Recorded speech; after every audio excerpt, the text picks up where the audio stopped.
tadi dikomentari oleh Buya dari Lubu Basong, ya, mohon maaf ya. Jadi terkait dengan komentar beliau ini kok mengemban royahnya tidak semangat. Apa yang beliau sampaikan sangat tepat sekali, karena sesungguhnya bahwa mengemban royah atau panji Rasulullah ini adalah aktivitas yang mulia. Nah, kenapa saya katakan bahwa ini adalah aktivitas yang mulia? Karena ini terkait dengan apa yang disifati oleh Rasulullah sendiri terhadap seorang sahabat yang akan menerima royah. Dalam satu hadis yang juga masyhur yang diriwayatkan oleh Imam Bukhari dan Muslim dalam kitab sahihnya, la u'tiyanna rayata ghadan rajulan. Maka sungguh, diawali dengan lam taukid lalu nun taukid ats-tsaqilah. Ini adalah bentuk penegasan sekaligus penafian, menegaskan informasi dalamnya, lalu menafikan segala bentuk keraguan dan penolakan terhadap informasi dalamnya. Apa informasi dalamnya? Bahwa Rasulullah besok akan menyerahkan royah itu rajulan kepada seorang laki-laki.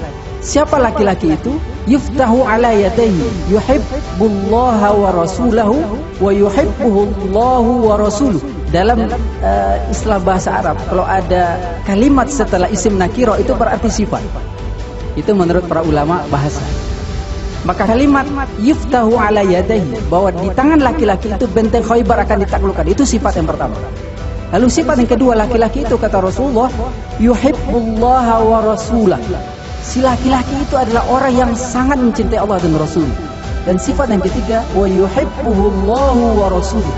Dan si laki-laki itu pasti dicintai oleh Allah dan Rasul. Jadi oleh karena itu himbauan dari Buya tadi itu menjadi himbauan bagi kita bersama. Mari setelah acara ini kita harus merasa bangga untuk mengemban panji Rasulullah SAW.